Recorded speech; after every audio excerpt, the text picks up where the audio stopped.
Morning, good afternoon, good evening, guys. Welcome to Article Chris is Talking. This is your weekly manga review for One Piece. This is for chapter 857 titled Rook. And boy, oh boy, did we get a fuck ton of information. Jinbei, you decided to come back with a whole bunch of information. Information overload. I literally felt like gone when I was reading it. I was like, oh my god. So much about Capone to the point of where when Luffy was like, "So why are you telling us this?" I was like, "Thank God somebody's fucking asking this guy. Why is he giving us so much information about Capone?"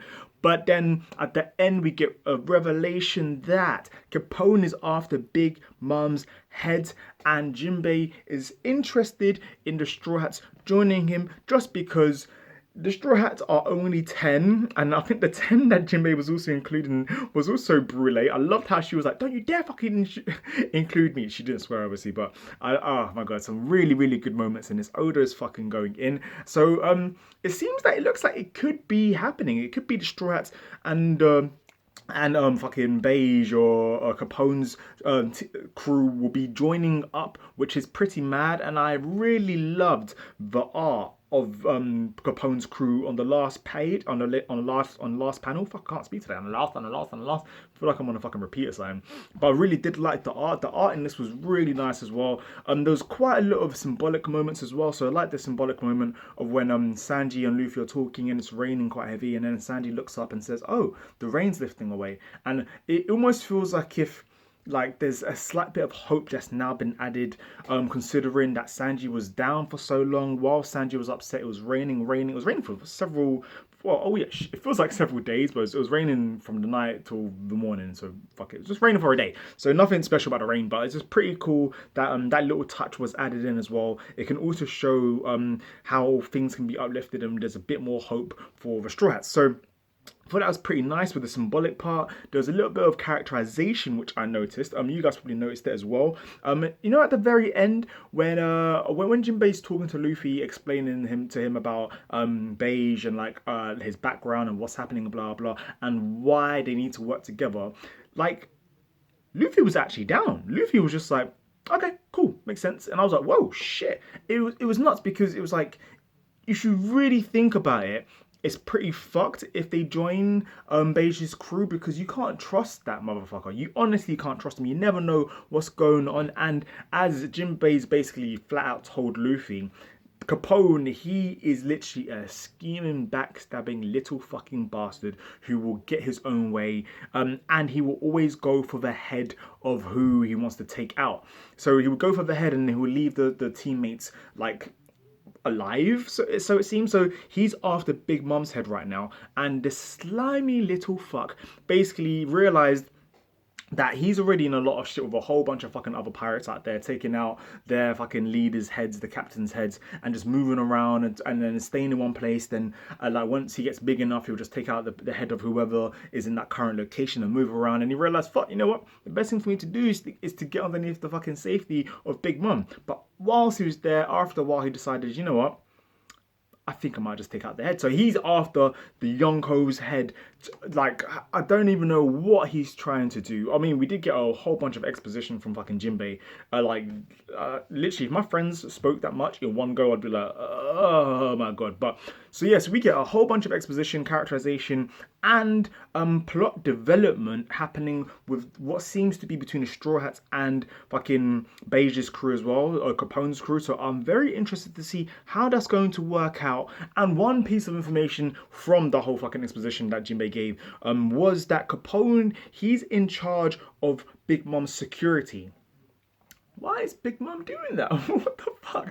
So Capone is in charge of Big Mom's security, so he knows the ins and outs of who will be coming in, who will be coming out, exactly from what exits, and basically he's the guy that you want to be on his side because he'll be able to sneak Luffy and the Straw Hats in to take out Big Mom. And it seems that Luffy's main goal is to save Raiju because she's the one who fucking saved him. So it seems that from that he definitely wants to do that, not only because of the whole Sanji thing, but I think Luffy would have gone to save her anyway. Oh well, that's what I think. If you're against me, let me know in the comment box down below, and also why. Also, if you ever disagree with anything I have, I would love to know your thoughts. So any points that you think I've totally missed out, or you're against, or you just kind of just have your own opinion, always leave it in the comment box down below, because I find it amazing and it helps me a lot, because I definitely don't think I know nowhere near as much as you guys. I just like to talk in front of a camera. Why not? So this chapter was also pretty cool, because we got to see Nami finally interacting with Sanji and Nami interacting, and this was one of my personal favorite moments, just because after Sanji basically explained, look, I don't want you guys to get into so much trouble. Basically, this is going to be a messy wedding. We won't be able to do anything, blah, blah. Luffy basically ends up telling the rest of the Straw Hats in the Mirror Land with Brûlé and the rest of them that, look, Sanji, he is going to come back, but first we need to take out Big Mom and save his family and save Raiju first.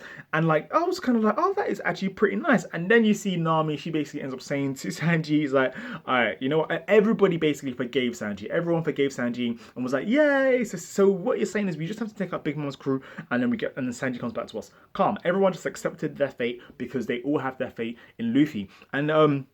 And Sanji ends up basically, and then Nami ends up basically saying to Sanji, oh, and by the way, for making me feel in the depth of despair or whatever, I will never forgive you. Paraphrasing, obviously, but the stab in Sanji's chest was fucking emotional. I really, really loved it. A great piece of addition right there. It's great because fucking Sanji's been so upset for so long. It's kind of like, fucking cheer the hell up, you idiot. There was no need to go through all of this, considering that all the madness that they've been through just with the Straw Hats. I feel like once Zoro sees Sanji, he's definitely going to give him a fucking slap round the head. And personally, all the Straw Hats deserve to give him one little lick round the face, one little fucking round the head, because it's like, Sanji, come on, man. Believe in your captain, believe in your nakamas, believe in them, man. What the hell? So that was also pretty nice. A nice little touching moment right there. It was also really touching to see Sanji and Luffy interacting again. I'm just talking about the issues and about what's going on.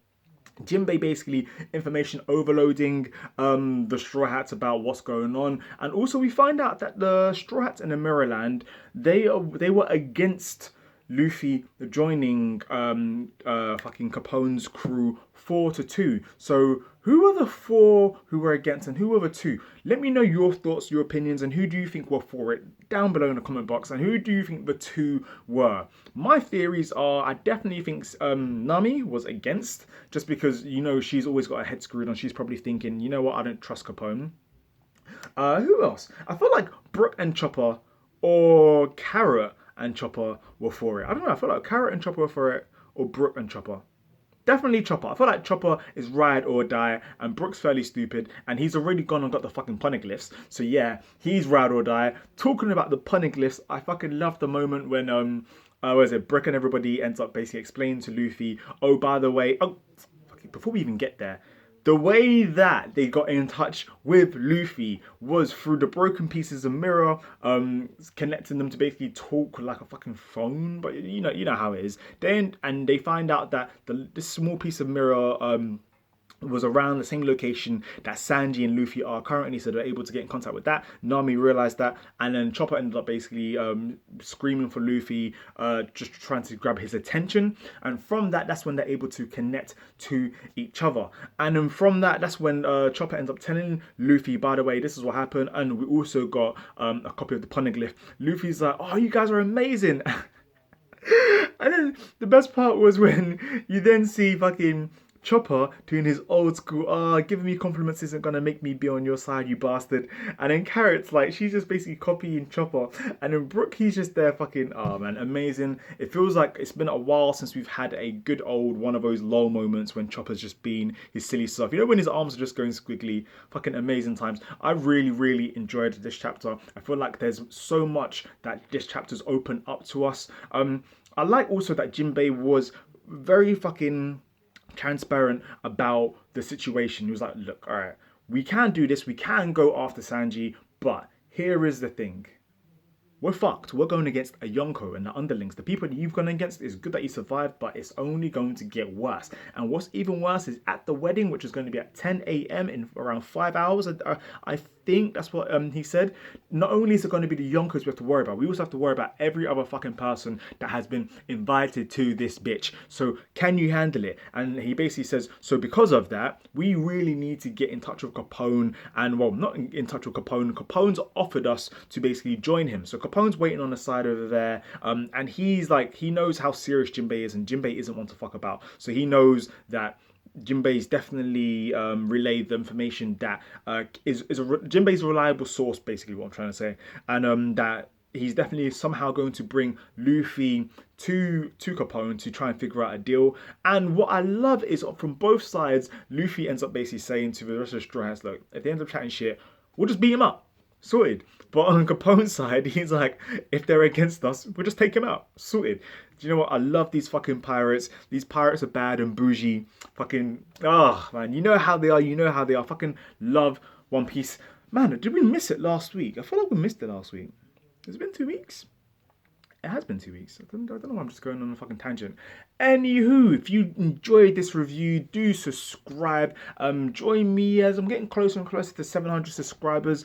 Obviously, that's nothing in the world of YouTube or the world or in the fucking community of manga and anime, but like, you guys are amazing. Every time you guys give me the views and the likes, it just shows me why you guys are such an amazing community, especially One Piece, as you guys in the One Piece community have actually given me the most views through One Piece videos. So once again, amazing. I love you guys. Do subscribe, like, comment, share, leave your thoughts on this chapter and on this review, and I will see you guys soon. Otaku, Chris is talking. Peace.